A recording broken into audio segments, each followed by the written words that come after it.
ચટાકેદાર જમવાનું તો સૌ કોઈને ખૂબ જ ભાવતું હોય છે, પણ જ્યારે કોઈ પણ શાકભાજી ન હોય અને આપણને ચટાકેદાર જમવાનું બનાવવાની ઈચ્છા થાય તો ત્યારે આ રેસીપી તમારા માટે ખૂબ જ ઉપયોગી બનશે. તો હા ફ્રેન્ડ્સ, આજે હું તમારા માટે સરસ મજાની રેસીપી લઈને આવી છું અને આ રેસીપીથી જ્યારે કોઈ પણ શાકભાજી ન હોય અને તમે આ રેસીપીથી ચટાકેદાર શાક બનાવશો તો ઘરમાં સૌ કોઈને ખૂબ જ ભાવશે. તો ચલો વિડીયોને સ્ટાર્ટ કરીએ. તો અહીં મેં લિજ્જત પાપડ જે માર્કેટમાં મળે છે તે લઈ લીધા હતા અને પેકેટમાંથી હવે મેં 3 પાપડ નીકાળી લીધા હતા. મારે 2 જણનું જ ખાવાનું બનાવવાનું હતું એટલે મેં 3 પાપડ લીધા છે. તમારે એ જ માપસરથી પાપડ લેવાના છે. તો અહીં મેં આ રીતે 3 પાપડ લઈ લીધા છે. હવે પાપડને આપણે કટ કરી દેવાના છે, એટલે કે પાપડનો થોડો ભૂક્કો કરી દેવાનો છે, પણ એકદમ ભૂક્કો નથી કરવાનો, થોડા ટુકડા જ પાપડના રાખવાના છે.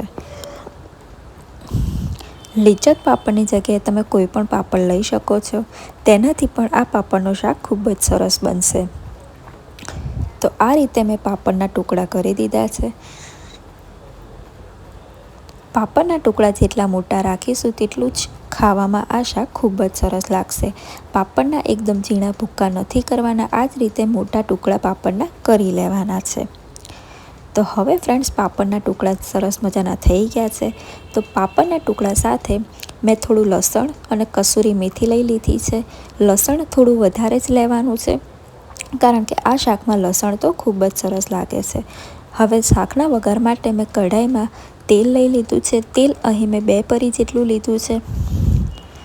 હવે તેલ ગરમ થાય છે ત્યાં સુધી લસણને એકદમ ઝીણું વાટી લેવાનું છે.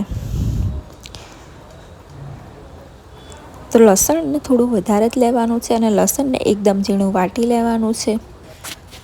લસણને એકદમ ઝીણું વાટી લેવાનું છે અને લસણ જેટલું આપણે વધારે લેશું તેટલું જ ખાવામાં તે આ શાક ખૂબ જ સરસ લાગશે. તો હવે લસણ ફ્રેન્ડ્સ સરસ મજાનું મેં વાટી લીધું છે. હવે લસણની સાથે આપણે એક બીજો મસાલો પણ તૈયાર કરી લેવાનો છે. તો આ મસાલા માટે મેં અડધી ચમચી મીઠું લીધું છે, 1 ચમચી લાલ મરચું, અડધી ચમચી હળદર, 1 ચમચી ધાણા જીરું અને 1 ચમચી કાશ્મીરી મરચું લઈ લીધું છે અને બધા જ મસાલાને બરાબર મિક્સ કરી લીધા છે. મસાલા બરાબર મિક્સ કરીને મેં તેમાં થોડું પાણી ઉમેરી લીધું છે અને પાણી ઉમેરી લીધા પછી મસાલાને બરાબર મિક્સ કરી લેવાના છે. એકદમ પાણીવાળો મસાલો નથી કરવાનો, માપસર જ આપણે મસાલો તૈયાર કરી લેવાનો છે. તો હવે મસાલો પણ તૈયાર થઈ ગયો અને તેલ પણ સરસ મજાનું ગરમ થઈ ગયું છે. તો મેં તેલમાં 1 ચમચી રાઈ ઉમેરી લીધી છે અને અડધી ચમચી જીરું ઉમેરી લીધું છે. અને રાઈ અને જીરું તેલમાં સરસ મજાનું કકડી જાય એટલે તેમાં મેં વાટેલું લસણ ઉમેરી લીધું છે. વાટેલું લસણ ઉમેરીએ એટલે તરત જ ગેસ ધીમો કરી દેવાનો છે અને ધીમા ગેસે લસણને તેલમાં સાંતળી લેવાનું છે. હવે ત્યાર પછી જે મસાલો આપણે તૈયાર કર્યો હતો તે મસાલો પણ ઉમેરી લેવાનો છે અને મસાલાને પણ ધીમા ગેસે સરસ મજાનું તેલમાં સાંતળી લેવાનો છે. જે વાટકીમાં મેં મસાલો બનાવ્યો હતો તેમાં મેં થોડું પાણી ઉમેરી લીધું છે અને બરાબર પાણી સાથે મસાલો મિક્સ કરીને મેં પાણીને તેલમાં ઉમેરી લીધું છે. આ રીતે કરવાથી ટેસ્ટ પણ સરસ આવે છે અને કલર પણ શાકનો ખૂબ જ સરસ આવી જાય છે. હવે ધીમા ગેસે થોડીવાર મસાલાને ઉકળવા દેવાનો છે. 1 થી 2 મિનિટ જ મસાલાને ઉકળવા દેવાનો છે અને ત્યાર પછી મેં થોડું તેમાં પાણી ઉમેરી લીધું છે, કારણ કે આ શાકમાં આપણે થોડો રસો રાખીશું તો ખાવાની ખૂબ જ મજા આવશે. તો આ રીતે થોડું એટલે અડધા ગ્લાસ જેટલું મેં પાણી ઉમેર્યું હતું અને પાણીને થોડીવાર ઉકળવા દીધું હતું. હવે તેમાં મેં કસૂરી મેથી ઉમેરી લીધી છે. કસૂરી મેથી અહીં મેં 1 ચમચી જેટલી લીધી હતી.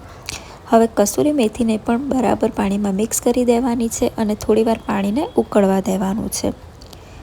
1 થી 2 મિનિટ સુધી પાણી ઉકળી જાય એટલે તેમાં આપણે જે પાપડના ટુકડા કર્યા હતા તે પાપડ ઉમેરી લેવાના છે. પણ પાણી બરાબર ઉકળી જાય, ધીમા ગેસે થોડીવાર એક ઉભરો આવી જાય પછી જ આપણે પાપડને તેમાં ઉમેરી લેવાના છે. તો હવે સરસ મજાનું પાણી ઉકળી ગયું છે, એક ઉભરો પણ આવી ગયો છે. તો હવે આપણે પાપડને તેમાં ઉમેરી લેવાના છે અને પાપડને પણ મસાલા સાથે બરાબર મિક્સ કરી લેવાના છે. ધીમા જ ગેસે પાપડને મિક્સ કરતા રહેવાનું છે અને હવે પાપડ બરાબર મિક્સ થઈ જાય એટલે પાપડને થોડીવાર ઢાંકી દેવાના છે.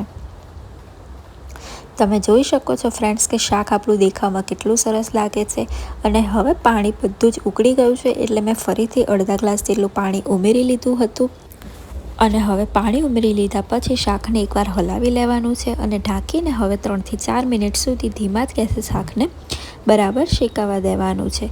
ધીમા ગેસે શાક શેકાવા દેવાથી પાણી પણ બરાબર પાપડ સાથે મિક્સ થઈ જાય છે અને રસો આપણે જેટલો શાકમાં જોઈએ છે તેટલો તે સરસ મજાનો થઈ જાય છે। તો ફ્રેન્ડ્સ આપણું સરસ મજાનું ચટાકેદાર શાક તૈયાર થઈ ગયું છે। 5 જ મિનિટમાં આ શાક બનીને તૈયાર થઈ જાય છે અને આ શાક ખાવામાં તો ખૂબ જ સરસ લાગે છે। મેથી પાપડનું શાક રાજસ્થાની રેસીપી છે અને મેથી પાપડનું શાક ખાવામાં પણ ખૂબ જ ટેસ્ટી લાગે છે। તો હવે મેં પાપડનું શાક પ્લેટમાં લઈ લીધું છે, 2 રોટલી સરસ મજાની ઘીવાળી લઈ લીધી છે અને થોડું ગોળ લઈ લીધો છે। તો ફ્રેન્ડ્સ સરસ મજાનું ચટાકેદાર શાક તૈયાર થઈ ગયું છે। તમને જો આ મેથી પાપડના શાકની રેસીપી ગમી હોય તો વિડીયોને લાઇક, શેર, કમેન્ટ કરવાનું ના ભૂલતા અને હા, ચેનલને સબસ્ક્રાઈબ પણ કરી દેજો।